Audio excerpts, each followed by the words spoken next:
Rebonjour à tous et bienvenue à notre prochain atelier. Un atelier où nos panélistes vont se demander comment l'utilisation des données probantes dans l'élaboration de politiques publiques peut soutenir la lutte contre les changements climatiques et promouvoir le développement durable et la biodiversité.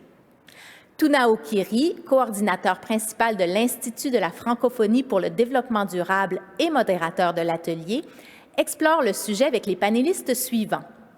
Eliane Oubalidjoro, directrice exécutive de l'initiative Durabilité à l'ère numérique et du Hub canadien de Future Earth. Jean-Pascal Vanni-Percel, climatologue et ancien vice-président du groupe d'experts intergouvernemental sur l'évolution du climat. Je cède maintenant la parole à M. Kiri. Bonjour, bonjour à toutes, bonjour à tous. Bonjour à tous ceux qui nous suivent dans cette salle et partout ailleurs dans le monde. Oui, notre thème aujourd'hui va traiter du développement durable, des changements climatiques et de la biodiversité. Ces trois thèmes sont assurément des enjeux essentiels pour l'humanité et la crise de la COVID-19 est venue brutalement nous montrer comment de tels enjeux peuvent mettre en péril l'humanité tout entière. En effet, si on regarde sous différents angles de ces trois thèmes, si on regarde sous le thème du développement durable, dans son dernier rapport sur les ODD, le secrétaire général des Nations Unies nous montre que le taux d'extrême pauvreté a augmenté pour la première fois depuis plus de 20 ans. Et il donne des chiffres, entre 119 et 124 millions de personnes ont basculé dans l'extrême pauvreté. Et le fait encore plus grave, c'est que nous souligne qu'il y a un risque de catastrophe générationnelle qui se dessine en matière de scolarisation avec plus de 101 millions d'enfants qui sont passés sous le seuil minimum de compétences en lecture, ce qui pourrait réduire à néant 2 décennies de progrès. Ça, c'est sous l'angle du développement durable et l'impact de la COVID-19 tel qu'il se présente. Quant au changement climatique, vous savez tous que le GIEC a déposé son dernier rapport qui est très alarmant. Et dans ce dernier rapport, il ressort que l'augmentation de 1,5 degré de température non seulement risque d'être une réalité, mais ça risque d'être une réalité beaucoup plus tôt que prévu, soit presque une décennie avant l'échéance envisagée. Et les conséquences sont réelles et elles sont liées à ça. Pour souvenir, les inondations en Europe, Allemagne, Belgique, etc., et les canicules et le feu de brousse qui y vont avec, et le Canada cette année a particulièrement goûté à ça. Et enfin, sur la biodiversité, il y a un groupe de scientifiques de l'IPBES, un peu une sorte de GIEC de la biodiversité, un groupe de 22 scientifiques qui ont déposé une étude et qui nous donnent cette citation que je vais vous faire, qui moi personnellement me fait peur.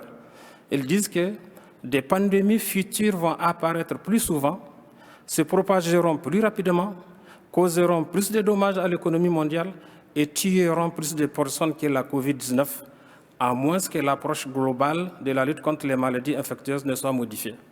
Comme on dit au Québec, c'est proprement apeurant d'entendre ça. Alors, voici le décor un peu planté, et comme disait la collègue tout à l'heure, on souhaite la bienvenue à nos panélistes, et sans plus tarder, j'aimerais m'adresser à vous en se posant des questions suivantes. Je commencerai par Madame Eliane Oubalidjoro. Quel bilan faites-vous de l'influence de la science et du conseil scientifique dans la promotion du développement durable d'une part, de la biodiversité et dans la lutte contre les changements climatiques? Nous avons un peu de temps, mais on va partir avec l'échéance de 5 minutes et on verra comment on va se gérer. Merci beaucoup. L'importance des conseils scientifiques est de plus en plus urgente, vu toutes les données que vous voulez de partager avec nous. Il est vraiment important non seulement de mesurer l'accélération que nous voyons vers le changement climatique, mais aussi de voir quelles sont les solutions de mitigation et d'adaptation nécessaires pour contrer l'accélération du changement climatique que nous voyons. Et sans les conseils scientifiques, il est impossible de mettre en place des plans, des visions, des politiques et des actions concrètes qui vont faire que l'adaptation et la mitigation globale va se faire. Et c'est surtout critique pour les populations qui vivent sur des petites îles et aussi les populations qui vivent dans les zones tropicales, et spécialement les peuples autochtones qui sont les gérants de plus de 80% de la biodiversité de la planète. Alors l'importance des conseils scientifiques, c'est non seulement de voir tous les avancements qui existent, que nous pouvons utiliser pour accélérer la mitigation et l'adaptation, mais aussi de s'assurer que les connaissances traditionnelles autochtones sont aussi mises en valeur en association avec toutes les nouvelles technologies auxquelles nous avons accès aujourd'hui, pour que nous puissions combiner non seulement connaissances traditionnelles, mais aussi toutes ces connaissances énormes que nous pouvons maintenant accéder grâce à l'intelligence artificielle, au big data qui nous permet vraiment de faire des analyses concrètes qui non seulement nous permettent de savoir où nous en sommes, mais de prédire l'accélération qui s'en vient, mais aussi bien de dire si nous investissons dans des stratégies de mitigation et d'adaptation, quelles sont les mesures qui vont pouvoir nous aider à contrer les catastrophes qui peuvent venir. Et comme vous l'avez bien dit, l'association très liée entre la perte de la biodiversité et l'accélération de nouvelles pandémies qui pourraient arriver est quelque chose de très concret et important pour nous de réaliser. Et ce qui est important aussi de réaliser, c'est que nous avons les outils scientifiques pour vraiment pouvoir faire cette adaptation et mitigation et empêcher ces pandémies futures. Et sans les conseils scientifiques, il serait impossible d'avoir les informations nécessaires que nous pouvons transformer en mesures politiques, mesures économiques, mesures sociales qui vont nous permettre vraiment d'agir au niveau environnemental et avoir une relation avec la nature qui est beaucoup plus harmonieuse et qui pourrait limiter ces futures pandémies. Merci. Alors, je note cette importance d'avoir ces données. Et j'aimerais me retourner maintenant vers M. Jean-Pascal Van Ypersel. J'espère que je n'ai pas écorché votre nom. Alors, vous qui êtes du GIEC, et vous qui êtes, je suis tenté de dire, le premier scientifique qui est dans la ligne de front. La pandémie de la Covid-19 nous a montré l'importance de ceux qui sont à la ligne de front. Alors, je vous repose la même question. Quel bilan faites-vous de l'influence de la science sur le conseil scientifique dans la promotion du développement durable, mais particulièrement au niveau des changements climatiques? Alors, c'est un bilan mitigé parce que, bien sûr, si les scientifiques n'avaient pas sonné l'alerte, en particulier au travers du GIEC, dont j'ai eu l'honneur d'être vice-président jusqu'en 2015, la situation serait encore pire. Mais malheureusement, les connaissances, le conseil scientifique, aussi bien formulé soit-il, et Dieu sait s'il y a moyen de faire des progrès encore dans ce domaine-là, peut-être qu'on y reviendra, ne suffisent pas. Hein. On voit que malgré tous les avis scientifiques, malgré même les traités, hein, la Convention climat, elle date de 1992, le protocole de Kyoto de 1997, l'accord de Paris de 2015, eh bien malgré tous ces traités, dans le domaine du climat, les émissions mondiales sont toujours en train d'augmenter. Oui, il y a eu une petite baisse en 2020 suite à la crise du Covid, mais c'est une petite baisse temporaire. Et donc, ça montre que le conseil scientifique, aussi important soit-il, hein, et je serai le dernier à nier son importance, bien sûr, ne suffit pas.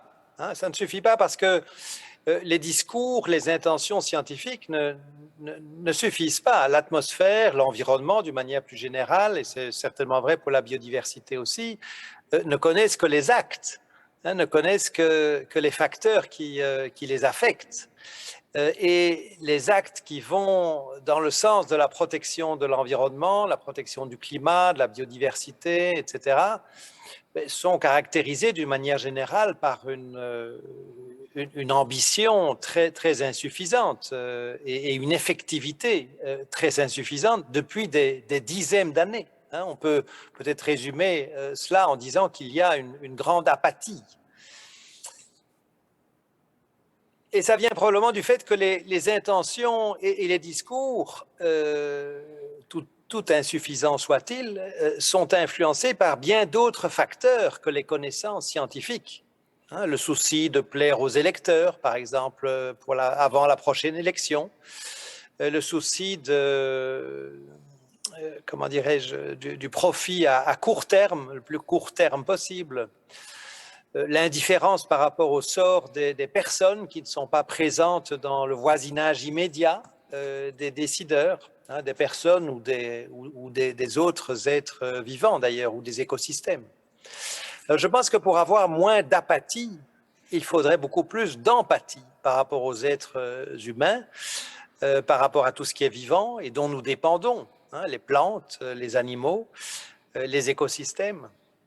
Je pense aussi que plus généralement, il y a eu une importance de situer aussi bien la recherche scientifique que le conseil scientifique dont nous parlons en ce moment, dans le contexte plus large des objectifs de développement durable. C'est la raison pour laquelle j'ai cette épinglette, là, ce pin sur mon veston presque en permanence. Je crois que c'est très important de situer la lutte pour la protection du climat, pour la protection de l'environnement, de la biodiversité, aussi bien terrestre que marine, dans le contexte plus large de la poursuite des objectifs de développement durable qui ont été adoptés comme l'ensemble d'objectifs à atteindre 2 mois avant l'accord de Paris par l'Assemblée générale à l'unanimité, l'Assemblée générale des Nations unies à l'unanimité en septembre 2015.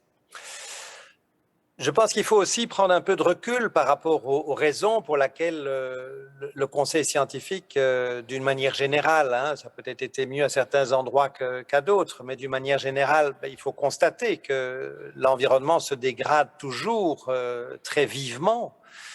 Et donc cette inaction, cette apathie vient en partie aussi du caractère inadéquat de la manière dont on communique, dont les scientifiques communiquent. Hein. Il y a trop peu d'interdisciplinarité, notamment entre les sciences naturelles et les sciences sociales, alors que les limites planétaires qui sont éclairées par les sciences naturelles sont accompagnées de limites sociales qui sont évidemment étudiées par les scientifiques qui travaillent dans le domaine des sciences sociales. Et donc une meilleure coopération entre ces groupes de disciplines et une meilleure collaboration au sein des conseils scientifiques entre ces groupes de disciplines serait très important. Je pense qu'il est aussi nécessaire d'avoir une confrontation plus continue entre les scientifiques et les acteurs de toutes sortes. Par exemple, au Conseil fédéral belge du développement durable, dont je fais partie depuis plus de 25 ans et où je préside 2 groupes de travail, eh bien, dans la loi qui institue ce Conseil du développement durable et où les scientifiques ont un rôle important, les ministres fédéraux, puisque c'est un conseil fédéral, donc les ministres au niveau fédéral, à qui sont remis des avis en cours d'année, sont invités 1 fois par an à venir se justifier par rapport à ce qu'ils ont fait ou pas des avis qui leur ont été remis. Je pense que c'est une dimension importante de l'effectivité du travail de ce conseil scientifique, hein, le Conseil fédéral du développement durable en l'occurrence. Dernière remarque, je pense que pour accroître quelque peu l'effectivité des conseils scientifiques, je pense qu'il y a aussi une question qui se pose à propos de la cohérence entre le comportement des scientifiques et des institutions qui les accueillent, que ce soit les universités ou que ce soit les conseils scientifiques, et les conseils qui sont émis, hein, que ce soit en termes de consommation énergétique, en termes de type de mobilité, en termes de déplacements internationaux, et donc ça aussi, ce sont des facteurs qui sont importants. Voilà quelques remarques à propos du conseil scientifique, de son effectivité et de la manière dont on pourrait peut-être l'améliorer. Vous m'étendez là, merci beaucoup, vous m'étendez là une perche. Vous avez souligné dans les difficultés d'application, les soucis de pleurs aux électeurs. Là, par exemple, vous faites manifestement recours aux élus, aux gouvernants. Vous faites recours au profit à court terme, ce qui nous embranche sur le secteur privé, la vie de tous les jours, le commerce. Et vous avez parlé de la prise en compte des écosystèmes, ce qui est beaucoup moins évident, mais qui est très évident pour les scientifiques. Alors, si on regarde tout ça, vous nous ramenez dans le concept du développement durable, la prise en compte de la complexité, d'intégrer toutes les dimensions, etc. Et justement là, la question sur laquelle je rebondis par rapport à ça, au niveau des scientifiques, c'est évident l'existence de différentes dimensions de la complexité, on le sait. Mais au niveau du citoyen normal, comment un philosophe doit travailler en tenant compte de l'environnement? Comment un pharmacien doit travailler en tenant compte des écosystèmes? Est-ce que là, il n'y a pas quelque chose que les scientifiques n'ont pas pu amener pour opérationnaliser ces choses? Vous avez vous-même parlé de communication. Est-ce que là, j'aimerais bien vous entendre sur cette problématique-là avant de passer à Madame Ubiliero.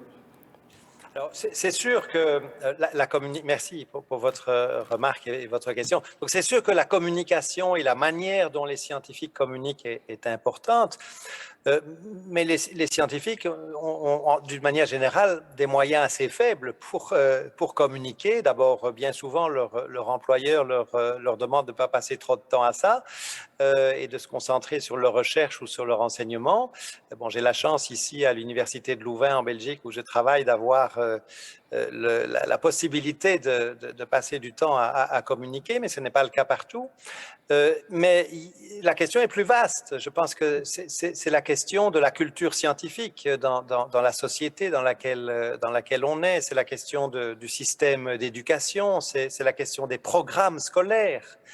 C'est la question des moyens qui sont mis à la disposition des enseignants et des chercheurs. Donc c'est une question qui est beaucoup plus vaste que celle de mettre sur les frêles épaules des scientifiques la responsabilité de faire mieux. Oui, bien sûr, ils peuvent faire mieux, mais il y a tout un contexte dans lequel leur travail s'insère qui est très important aussi et qui pose des questions de société. Est-ce qu'on donne à l'éducation scientifique la place qui lui revient? Est-ce qu'on donne au débat autour des questions touchant à l'environnement, au développement durable, la place qui lui revient dans l'enseignement à tous les niveaux, parce qu'il y a des choses que l'on peut faire à l'enseignement, au niveau de l'enseignement maternel, des choses que l'on peut faire au niveau de l'enseignement primaire, de l'enseignement secondaire, de l'enseignement universitaire, de la formation continue. C'est vraiment à tous les niveaux que l'on peut travailler sur cette question-là, mais il faut aussi que les sociétés dans lesquelles nous nous trouvons fournissent les moyens nécessaires pour faire tout ça. Où est-ce que l'on apprend l'esprit critique? Où est-ce qu'on apprend à distinguer dans ce que l'on trouve sur les réseaux sociaux ce qui est une information scientifique de qualité et ce qui ne l'est pas? Ce sont des questions assez fondamentales et qui ne concernent pas que les scientifiques eux-mêmes. Ce sont des questions beaucoup plus vastes, en fait. Tout à fait, vous l'avez dit, ce sont des questions fondamentales. Pardon. Alors, j'aimerais bien entendre Madame Ubalioro là-dessus. Qu'est-ce que vous en pensez? Je trouve qu'il est très important j'ai vraiment beaucoup aimé la façon que vous avez parlé de conflit, élection et écosystème. Et au fond, pour moi, il y a un niveau d'alphabétisation sur les liens entre les écosystèmes, nos systèmes politiques et notre capacité d'action, de donner les moyens nécessaires à la société pour s'assurer que non seulement nous faisons tout pour s'assurer d'établir une harmonie au niveau des écosystèmes, mais aussi d'empêcher les conflits. Beaucoup de conflits sont liés à des problèmes d'écosystèmes, des conflits qui sont liés à l'eau, à l'accès à la nourriture, à l'accès aux sources énergétiques, aux ressources naturelles. Alors c'est important d'éduquer les populations partout sur la planète et à tous les âges. Récemment, il y a un livre qui vient de sortir pour les enfants en âge maternel sur les ODD, pour les éduquer au niveau des ODD. Alors c'est important que nous comprenions que les objectifs de développement durable concernent tous et toutes partout sur la planète et c'est important que d'ici 2030, nous puissions dire que l'alphabétisation au niveau des ODD est à 100% réussie pour tous les habitants de la planète.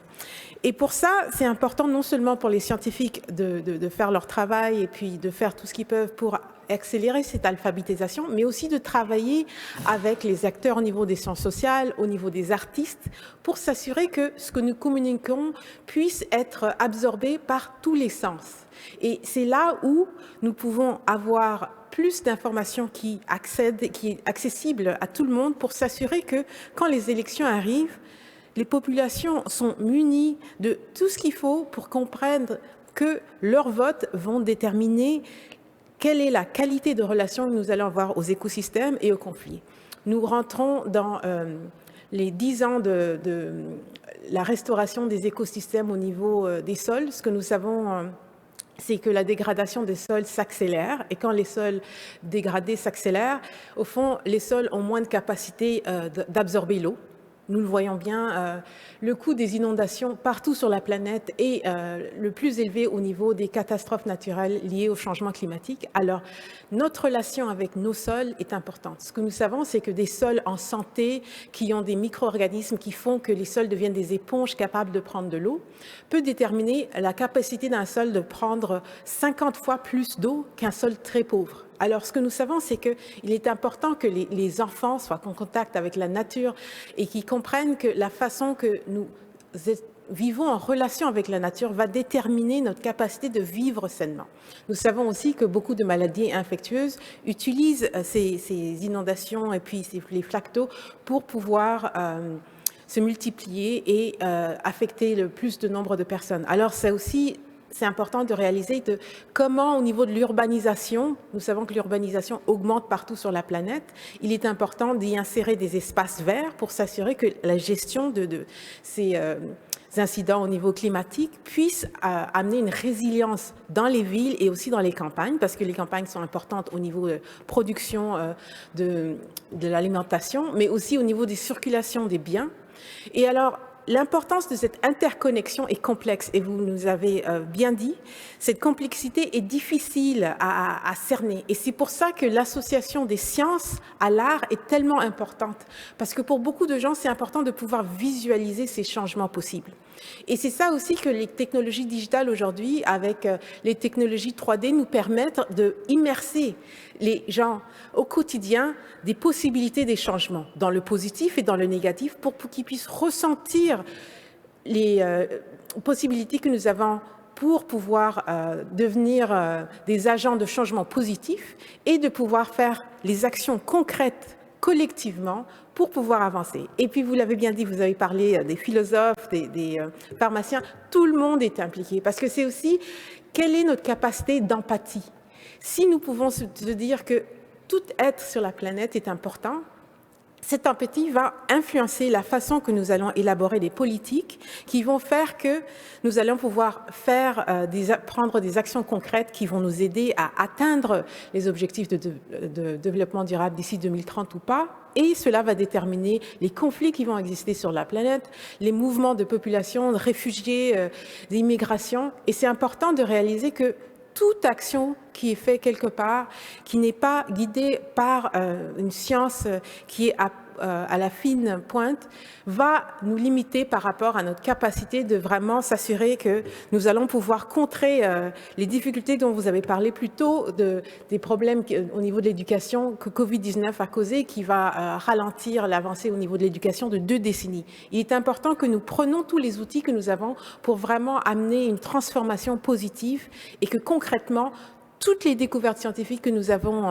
accès jusqu'aujourd'hui soient associées aux meilleurs modes de communication de l'art pour s'assurer que ce ne sont pas seulement les scientifiques, que tout le monde sur la planète se sente impliqué et que nous devons tous travailler ensemble à chacun à notre échelle pour pouvoir assurer un avenir pour nous et aussi pour les générations à venir. Oui, merci beaucoup. Alors, j'ai vraiment aimé le fait que vous ayez souligné les conflits liés à la gestion des ressources naturelles, l'accès aux ressources naturelles. Et j'aime bien la notion de l'alphabétisation au niveau des ODD. Parce qu'effectivement, ça amène à la notion d'appropriation. On se rappelle tous que, après Rio 92, on a adopté les OMD. Et ce qu'on reproche aux OMD, c'est que justement, on ne se laissait pas approprier. Et que normalement, elles ne sont pas appropriées au niveau du citoyen. Ce qui fait que vous soulevez tous les deux la question que je suis tenté d'appeler la démocratisation de la complexité scientifique. Parce que la complexité scientifique, les scientifiques en font leur affaire, mais pour que les lecteurs parlent aux politiques, il faut que les lecteurs comprennent l'enjeu de la complexité scientifique. Donc ça m'amène à vous poser cette dernière question. Et sous-entendu derrière cette question, Madame Ubriero, le numérique, c'est une opportunité ou un risque pour que les meilleures pratiques de l'interface entre conseil scientifique et acteurs politiques puissent provoquer plus de volontarisme dans l'action sur la préservation de la biodiversité, la lutte contre le changement climatique, l'application des ODD. Qu'est-ce que vous en pensez? Oui. Question extrêmement importante aujourd'hui. Et puis nous avons bien vu qu'avec Covid-19, le numérique a pris de plus en plus d'importance partout sur la planète. Et ceux qui n'ont pas eu accès au numérique ont eu beaucoup plus de problèmes, continuer à travailler, à étudier, à pouvoir poursuivre le commerce, accès aux services de santé, juste pour beaucoup de gens, pouvoir s'inscrire pour pouvoir être vacciné.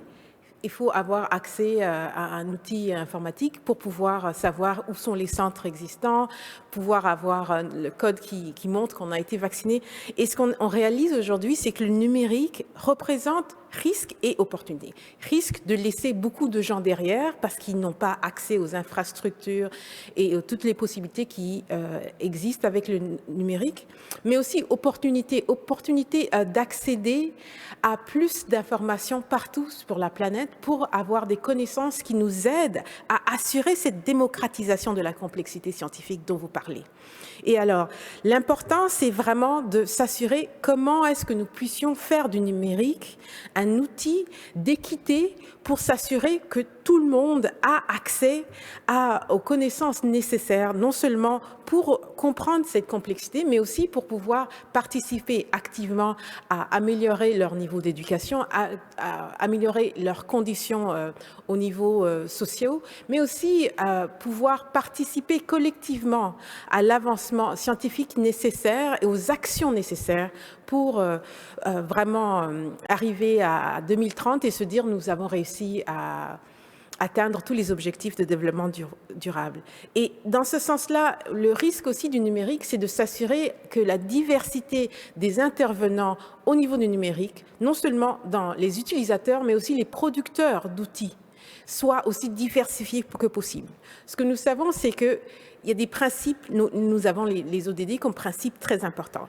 Le numérique appliqué localement avec le support numérique permet aux acteurs locaux de pouvoir agir d'une façon qui va permettre d'accélérer leurs actions. Alors c'est important de s'assurer que le numérique soit vraiment accessible à tous. Parce que sans cette accessibilité, et aussi dans ce sens-là, je parle de l'accessibilité genre, nous savons qu'au niveau genre, les femmes ont beaucoup plus de difficultés à accéder au numérique, qu'il est important de réaliser que pour chaque femme qui a accès au numérique, les actions qu'elles vont prendre vont bénéficier leur famille et leur communauté. Et alors, c'est non seulement au niveau de l'individu, mais nos contributions collectives, sociales, pour s'assurer que la société va pouvoir avoir plus de résilience face aux pandémies, face à la perte de biodiversité et face au changement climatique. Merci. Alors, vous soulignez un point capital. Il y a un penseur qui dit « éduquer une femme, c'est éduquer une nation ». Et il est connu que ce sont les femmes qui sont les principaux moteurs du changement. Alors, je me tourne vers M. Van Ypercel sur cette question, sur l'accessibilité au numérique, sur comment faire en sorte que le politique et le scientifique puissent agir pour plus de volontarisme en faveur des plus vulnérables, et je pense en particulier aux femmes et aux jeunes. Je m'en vais pour repère l'immigration de la jeunesse, le nombre de jeunes qui meurent dans les océans, et j'ai toujours été frappé que ces jeunes sont presque à égalité femmes-hommes dans cette misère. Et j'ai l'habitude de dire, malheureusement, les problèmes se mondialisent aussi. Donc, qu'est-ce que vous en pensez? Et encore une fois, l'objectif de développement durable numéro 5, l'égalité des genres, bien, c'est un des objectifs clés, mais ils le sont tous, hein, il y en a 17 et il faut tous les voir ensemble. Et je rejoins ma collègue dans ce qu'elle a dit tout à l'heure. Je pense il faut aller vers plus d'inclusivité, il faut aller vers plus de justice sociale à l'intérieur de chaque pays, mais aussi entre les pays. Hein. C'est d'ailleurs, si on relit la définition du développement durable du rapport Brundtland publié en 87, la définition insistait sur la cohérence qu'il y avait lieu d'avoir entre l'équité intergénérationnelle, donc entre les générations actuelles et les générations futures, et l'équité intragénérationnelle, donc entre les personnes qui constituent les générations d'aujourd'hui, que ce soit les femmes et les hommes, que ce soit les jeunes et les vieux, que ce soit ceux qui sont riches ou qui sont pauvres. Le développement durable est accompagné de manière inhérente, doit être accompagné de manière inhérente par une équité plus grande, par une justice sociale plus grande. D'ailleurs, l'objectif de développement durable numéro 1, c'est l'élimination de la pauvreté.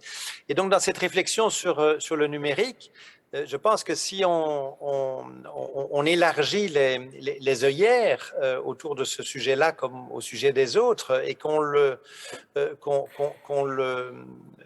mène cette réflexion sur le numérique dans un contexte plus large, à savoir celui des objectifs de développement durable, mais inévitablement, on va être amené à se poser des questions sur la manière dont la gouvernance de ces outils est organisée, la manière dont les financements se font autour de ces questions-là. Et si on fait cela, on va transformer bien davantage le numérique en opportunité plutôt qu'en problème. Mais bien sûr, si on ne fait rien, ce sera davantage un problème qu'une opportunité. On sait bien qu'il y a aussi la face sombre du numérique avec la consommation énergétique qui est associée, avec toutes les ressources parfois rares qui sont nécessaires pour fabriquer les outils numériques que nous utilisons et que nous avons parfois tendance à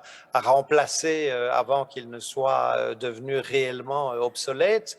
On a parfois une obsolescence qui est programmée par les constructeurs aussi et contre laquelle il faut lutter. Donc, il y a beaucoup de questions qui se posent autour du numérique, mais il y a aussi beaucoup d'opportunités pour transformer cet outil en outil de libération quelque part et de partage du savoir au service de tout le monde. Est-ce qu'au passage, je peux profiter de l'occasion pour signaler que justement un des outils numériques qui est une des ressources numériques qui est à la disposition des francophones, c'est la lettre que j'ai publiée avec mon équipe, la lettre de la plateforme wallonne pour le GIEC. Et le site est très simple, c'est plateforme-wallonne, 2L2N-GIEC, comme le GIEC, GIEC. Et nous publions tous les 2 mois environ une lettre d'information en français sur des sujets qui touchent aux activités du GIEC et au changement climatique. Oui, excellent. Alors, vous avez dû remarquer qu'on a débattu sur le numérique et donc ça montre la pertinence qu'il y ait eu un atelier sur le numérique à l'occasion de cette rencontre qui est en train de se dérouler aussi. Et donc, ça montre aussi la complexité des questions scientifiques et leur interrelation.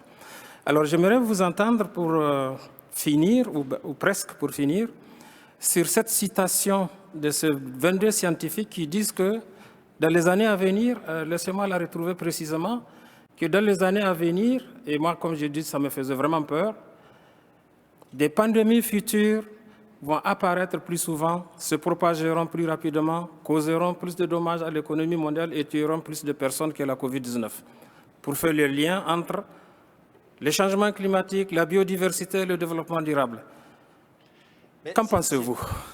Si je peux me permettre, je pense que, parce que j'ai bien écouté votre citation au début de l'entretien, et je pense que la citation que vous venez de donner est incomplète. Et il me semble que la partie principale, c'est justement celle que vous n'avez pas citée une deuxième fois, parce que si je me souviens bien, la citation complète, c'est « Oui, il va se passer tout ça si… » À moins que l'approche globale… À moins que… Oui, ah oui, voilà. Mais ça, c'est… exactement.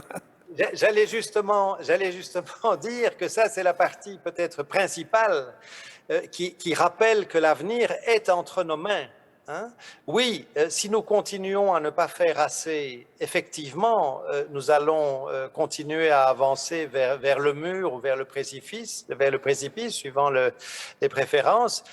Mais nous avons la possibilité de tirer de pousser sur la pédale de frein, de tirer sur le frein à main et de tourner le guidon pour aller dans une autre direction. Et donc, c'est ça qui est important dans cette citation. Effectivement, si nous continuons à ne rien faire, les choses risquent de continuer à se dégrader, mais nous avons la possibilité, nous avons les connaissances scientifiques notamment, pour savoir qu'une autre voie est possible, qu'une autre manière de faire est possible.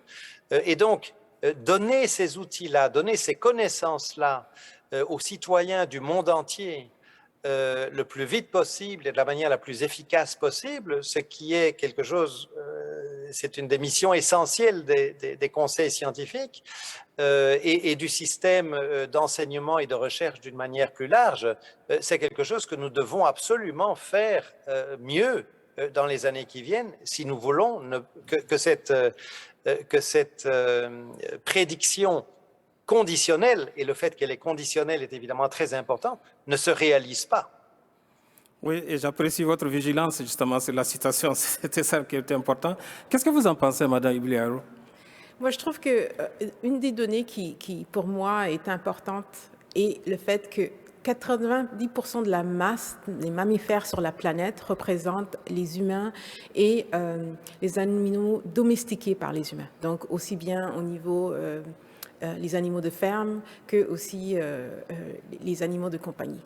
Ce que ça veut dire, c'est que si on prend tous les éléphants, baleines, lions, toute cette masse mammifère, au fond, représente juste 10%. Ce que ça veut dire, c'est qu'au niveau des maladies infectieuses qui affectent les mammifères, nous devenons l'hôte le plus intéressant parce que le plus abondant. Et alors, la problématique de la biodiversité, c'est que c'est important pour les décideurs, pour les électeurs, pour les jeunes, de réaliser que si nous ne rétablissons pas la biodiversité, le tampon entre nous et les maladies infectieuses qui risquent de devenir des pandémies s'accélère. Et c'est pour ça qu'il est tellement important de rétablir les écosystèmes naturels et de s'assurer que nous avons plus de faune et de flore qui existent partout en dehors de nos systèmes anthropogéniques. Et c'est vraiment urgent de réaliser ce lien entre la biodiversité et les pandémies. Et je pense que pour beaucoup de gens, ce lien n'est pas encore aussi clair. Et ce que nous savons aujourd'hui, c'est que 75% des maladies infectieuses émergentes viennent du sceau de maladies qui étaient portées par des animaux qui vivaient dans des écosystèmes naturels à l'urbanisation qui fait que ces maladies infectieuses vont de plus en plus infecter les humains et tous ces animaux domestiqués. Donc ça nous affecte nous, humains, ça affecte nos chaînes alimentaires, ça affecte nos animaux de compagnie. Et alors c'est très important de réaliser que ce lien-là est quelque chose que nous pouvons changer en pensant à comment est-ce qu'on visionne les villes du futur, comment on visionne les campagnes du futur. Je vois au Canada, l'objectif 30-30, c'est que 30% de l'espace canadien soit réservé à la nature. C'est important pour tous les pays de la planète, au fond, de penser à ça. Comment est-ce qu'on protège 30% des espaces terrestres pour s'assurer que ces écosystèmes naturels permettent de vraiment créer un tampon nécessaire pour empêcher ces pandémies. Et c'est important de continuer, bien sûr, à accélérer les taux de vaccination, à accélérer le port de masques pour s'assurer que les variantes au niveau Covid-19 ne viennent pas continuer à nous affecter. Et c'est pour ça que cette interconnectivité est tellement importante, parce que ce que nous savons, c'est que une maladie infectieuse n'importe où sur la planète, à cause de notre interconnectivité, va pouvoir se déplacer partout. Donc, on ne peut pas se dire, si moi je protège mon pays, c'est pas assez. Il faut que collectivement, sur toute la planète, on pense vraiment aux limites planétaires et comment s'assurer de vivre de façon beaucoup plus saine. Et au niveau de la science, il y a des outils magnifiques qui peuvent nous aider à avancer dans ce sens-là. Et c'est vraiment de maximiser le potentiel des conseils scientifiques pour nous aider à visionner un avenir beaucoup plus sain et beaucoup plus en harmonie avec la nature. Excellente. En effet, c'est une très bonne conclusion, enfin une très bonne synthèse. D'où ma question suivante. Vous connaissez l'exercice de ma thèse en 1 minute. Pour finir cet exercice, pour finir cet échange, justement, qu'est-ce que vous conseillez au conseil scientifique par rapport à tout ce qu'on vient d'échanger en 1 minute, en 1 idée? Je commence par vous, madame. Pour moi, c'est vraiment important pour les conseils de pouvoir communiquer de façon à ce que ça puisse être visuel, la compréhension de qu'est-ce que nous pouvons faire positivement. Parce qu'au fond, on s'attarde énormément sur les problèmes, mais il faut aussi visionner un avenir où tous nos outils scientifiques, toutes nos connaissances scientifiques nous permettent de visionner un avenir rempli d'espoir, de prospérité et de durabilité et d'équité pour tous. Et c'est vraiment en quoi, nous, en tant que scientifiques, nous pouvons communiquer ça non seulement aux décideurs, aux boulangers, aux philosophes, aux maîtres d'école, pour s'assurer que collectivement, nous allons travailler ensemble, pour s'assurer que les acteurs sont informés et demandent des décideurs de soutenir la science et conseils scientifiques pour s'assurer que nous n'aurons plus de conflits et que les écosystèmes vont être restaurés sur la planète pour une meilleure vie pour tous et toutes. Merci. Monsieur Van der Vleer. Alors, moi je dirais, dans la prolongation de ce qui vient d'être dit, je pense qu'il faut donner aux citoyens et aux décideurs le sentiment qu'ils peuvent ou qu'elles peuvent agir. Et que cette action a tout intérêt, d'une part, à être fondée sur les connaissances scientifiques les plus solides, les connaissances scientifiques reposant sur un maximum de disciplines qui travaillent ensemble, donc j'insiste encore une fois sur l'interdisciplinarité, et aussi dans le contexte plus large que celui du problème sur lequel le Conseil est demandé. Je pense que c'est très important de resituer chaque fois que c'est possible le Conseil scientifique à propos du sujet qui est sur la table dans le contexte plus large des objectifs de développement durable, des limites planétaires et des limites sociales, c'est-à-dire aussi des questions d'équité et de justice sociale. Merci beaucoup. Alors, merci à toutes. Alors, je fais une petite synthèse de la fin. Je retiens que les conseils scientifiques sont essentiels pour briser le silo entre scientifiques eux-mêmes déjà, visualiser les complexités des problèmes et démocratiser la complexité de la science. Et je vous remercie beaucoup, beaucoup pour ces éclairages que je pense ont été très utiles pour la communauté francophone en général. Je vous remercie. À vous la parole. Merci à vous. Merci à vous. À mon tour de vous remercier, le modérateur et les panélistes pour cette discussion fort enrichissante. On passe maintenant à la pause lunch qui sera agrémentée par l'écoute de l'album Chrome du Big Band de l'Université de Montréal. Et après la pause, je vais m'entretenir avec les modérateurs et la modératrice des 4 ateliers de ce matin pour mettre en lumière ce qu'ils ont retenu, les points saillants de leurs échanges avec les panélistes.